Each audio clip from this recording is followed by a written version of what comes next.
I was born with a silver spoon in my mouth, I know. I was born in Fallsby, West Virginia. And I went by where I was born last night, about 10:30. I was born in a cellar at home, delivered by Dr. McGraw. We had one bedroom for my sister, myself, and my parents. We had a half bath and a kitchen. 7.5 years we lived in that place. There was no welfare.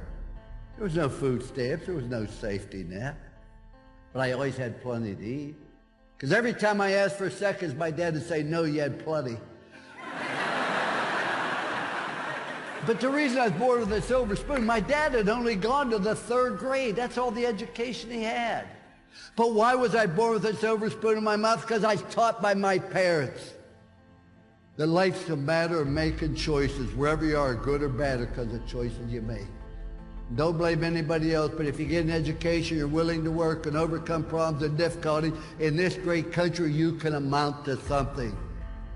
That's why I was born with a silver spoon. I was in this country and I was taught personal responsibility for choices you make. And when we talk about a commitment to excellence, that's a choice you make. What do you want to do? Having hopes and dreams and ambition. See, I think that is absolutely critical. Don't make the mistake I made. I've done a lot of dumb things, but let me tell you the one thing I regret. We went to the University of Notre Dame. We took a program on the bottom. We took it to the very top.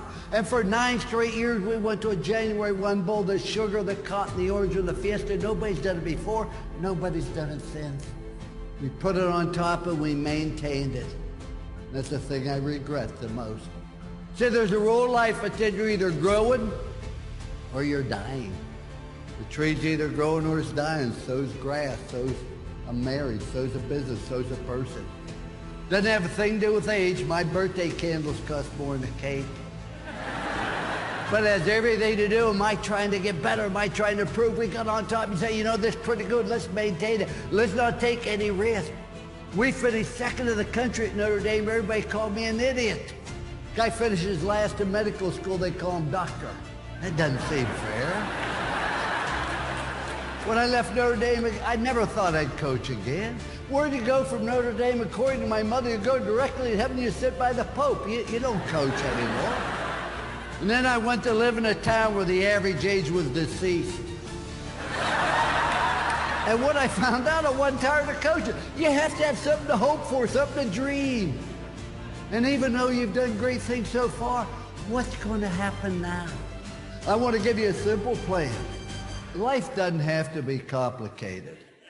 I try to keep life simple. Do you realize there are only 7 colors of the rainbow? Only 7. Look what Michelangelo did with those 7 colors. There's only 7 musical notes. Look what Beethoven did with those 7 notes. There's only 10 numbers.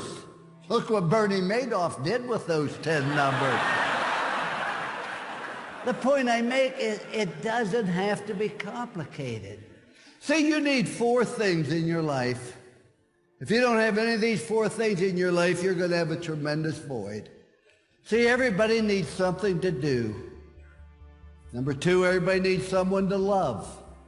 Number 3, everybody needs someone to believe in. In my case, is Jesus Christ, our Lord and Savior. But the 4th thing you need in your life is you need something to hope for. There's never a right time to do the wrong thing. And there's never a wrong time to do the right thing. Just do what's right. I think it's right to be honest, right to be on time. See, ladies and gentlemen, enjoy life. Have fun. You're going to have problems. You're going to have difficulties. That's part of life. And don't tell people about your problems. Do you know that 90% of the people don't care?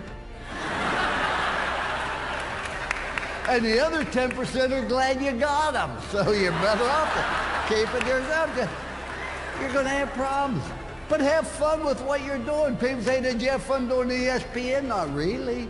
Because if you have fun being there, people have fun being around. Doesn't mean I don't do dumb things. And sometimes I wasn't real honest. Do everything to the best of your ability with time allotted. You know, ladies and gentlemen, Not all of us be All-American. Not everybody can be first team.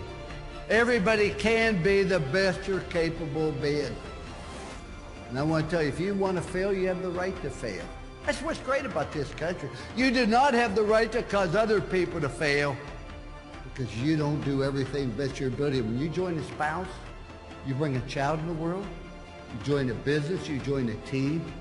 You have obligations, responsibilities, and you owe it to other people to do the maximum you can at each and everything you do. It's not complicated.